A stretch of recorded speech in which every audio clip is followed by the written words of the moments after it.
क्या ब्रह्मांड को किसी ने बनाया है? ये सवाल सदियों से इंसानों के मन में है।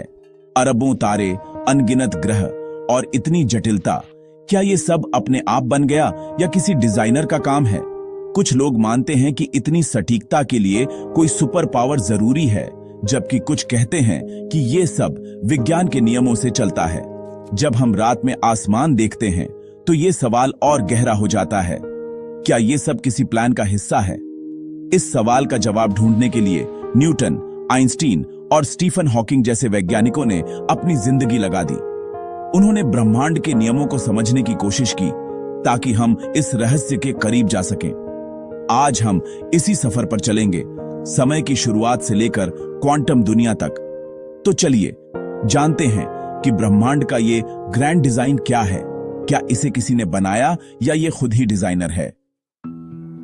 इस एपिसोड को जानने के लिए इस वीडियो को एंड तक जरूर देखें। तो एक बार लाइक का बटन दबा के आज्ञा दो तो वीडियो चालू करें। दबा दिया? Thank you. तो सब्सक्राइब का है बगल में वो भी दबा दो। वो भी दबा दिया? चलिए शुरू करते हैं एक और नए एपिसोड को। अब बात करते हैं स्टीफन हॉकिंग की, जिनका नाम आते ही ब्रह्मांड के रहस्य और ब्लैक होल याद आते हैं। हॉकिंग ने अपनी बीमारी के बावजूद ब्रह्मांड के सबसे गहरे सवालों के जवाब खोजने की ठानी।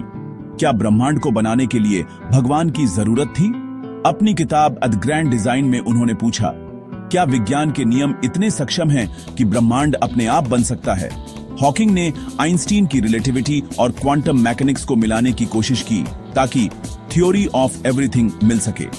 उनका मानना था, अगर हम ऐसी थ्योरी पालें तो हम समझ सकते हैं कि ब्रह्मांड क्यों और कैसे बना। उन्होंने कभी भी परंपराओं को बिना सवाल किए नहीं माना, हमेशा सबूत और तर्क मांगे। उनकी कहानी हमें सिखाती है कि सवाल पूछना और खोज जारी रखना ही असली विज्ञान है। स्टीफन हॉकिंग से पहले आइजैक न्यूटन ने ब्रह्मांड को समझने की दिशा बदल दी। सेब के गिरने पर न्यूटन ने सोचा, ये नीचे ही क्यों गिरा? इसी सवाल ने गुरुत्वाकर्षण के नियम की खोज करवाई। न्यूटन ने बताया कि एक अदृश्य शक्ति हर चीज को धरती की ओर खींचती है, इसे ग्रेविटी कहा। उन्होंने समझाया कि यही शक्ति चांद को धरती के चारों ओर और धरती को सूरज के चारों ओर घुमाती है। पहली बार इंसान ने जाना कि धरती और आसमान के नियम एक जैसे हैं। न्यूटन ने ब्रह्मांड को एक मशीन की तरह देखा जो तय नियमों पर चलता है। इन नियमों को गणित में लिखा जा सकता है। ये खोज विज्ञान की दुनिया में क्रांति थी। अब ब्रह्मांड को समझने के लिए किसी चमत्कार की जरूरत नहीं थी, बल्कि नियमों की थी। न्यूटन के बाद जेम्स क्लर्क मैक्सवेल ने बिजली और चुंबकत्व को एक साथ जोड़कर इलेक्ट्रोमैग्नेटिज्म की थ्योरी दी। मैक्सवेल ने पाया कि रोशनी भी एक इलेक्ट्रोमैग्नेटिक तरंग है, बिजली और चुंबक का खेल। फिर आए आइंस्टीन, जिन्होंने देखा कि रोशनी की गति हमेशा एक जैसी रहती है, चाहे आप खड़ी हो या चल रहे हो। आइंस्टीन ने बताया कि समय और स्पेस सबके लिए एक जैसे नहीं होते। अगर आप तेज चलें तो आपके लिए समय धीमा हो जाता है। उन्होंने जनरल थ्योरी ऑफ रिलेटिविटी दी, जिसमें ग्रेविटी कोई फोर्स नहीं बल्कि स्पेस टाइम का झुकाव है। इसने ब्रह्मांड को समझने का एक नया नजरिया दिया, हमारी रोजमर्रा की समझ से कहीं आगे। आइंस्टीन ने दिखाया कि ब्रह्मांड जितना दिखता है उससे कहीं ज्यादा अजीब और शानदार है। न्यूटन, मैक्सवेल और आइंस्टीन ने दिखाया कि ब्रह्मांड कुछ खास नियमों पर चलता है। इन्हें प्रकृति के नियम कहते हैं। ये नियम हर जगह, हर चीज पर लागू होते हैं, चाहे एटम हो या आकाश गंगा। उदाहरण के लिए कार का रुकना घर्षण के नियम से, गेंद का गिरना ग्रेविटी से और सूरज की ऊर्जा न्यूक्लियर फ्यूजन से होता है। ये नियम इतने भरोसेमंद हैं कि वैज्ञानिक इनका इस्तेमाल करके रॉकेट चांद पर भेजते हैं। ब्रह्मांड एक विशाल कंप्यूटर प्रोग्राम जैसा है और ये नियम उसका कोड है। सवाल उठता है, ये नियम आए कहां से? क्या इन्हें किसी ने बनाया? वैज्ञानिकों का मानना है कि ये नियम ब्रह्मांड के साथ ही मौजूद हैं। यही ग्रैंड डिजाइन है जिससे जीवन संभव हुआ। न्यूटन और आइंस्टीन के नियमों के बाद वैज्ञानिकों ने बहुत छोटे कणों की अजीब दुनिया खोजी, क्वांटम मैकेनिक्स। यहां इलेक्ट्रॉन एक ही समय में कई जगह हो सकता है। जब तक आप उसे नहीं देखते, उसकी कोई तय जगह नहीं होती। क्वांटम इंटेंगलमेंट में दो कण चाहे जितनी दूर हों, एक दूसरे से जुड़े रहते हैं। एक पर असर डालो, दूसरा तुरंत बदल जाता है। ये नियम हमारी रोजमर्रा की समझ से बिल्कुल अलग है। यहां सब कुछ संभावनाओं का खेल है।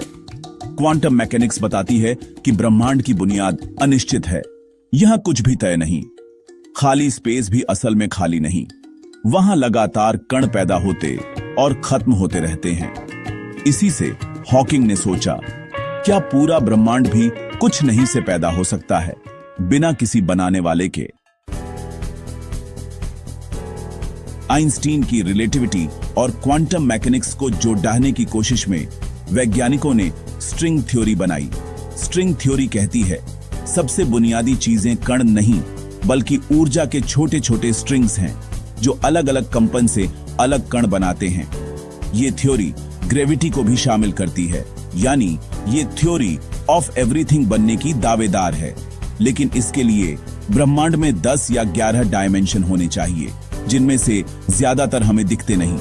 शायद ये डायमेंशन बहुत छोटे स्तर पर मुद्दे हुए हैं, हमारी समझ से बाहर।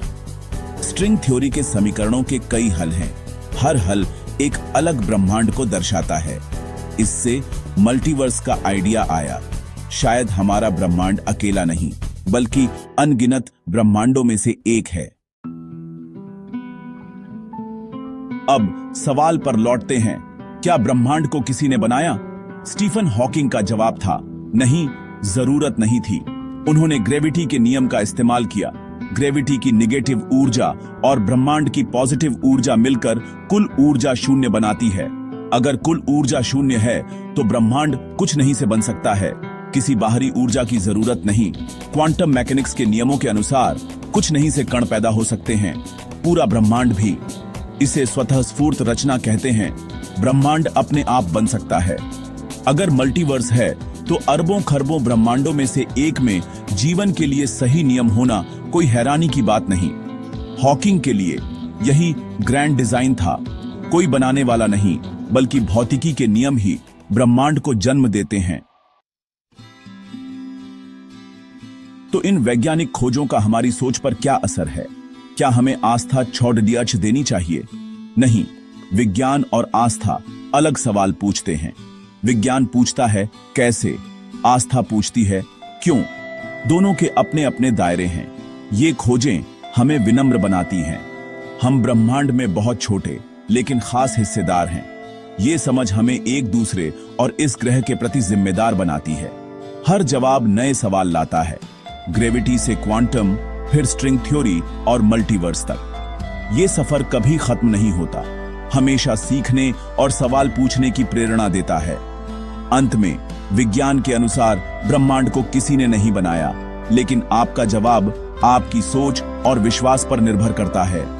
सबसे जरूरी है सवाल पूछते रहना और ब्रह्मांड की खूबसूरती में हैरान रहना।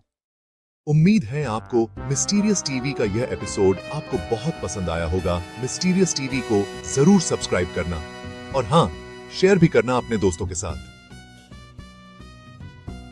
आप लोगों के प्यार भरे कमेंट और लाइक का बहुत बहुत शुक्रिया। मिलते हैं अगली शानदार वीडियो में।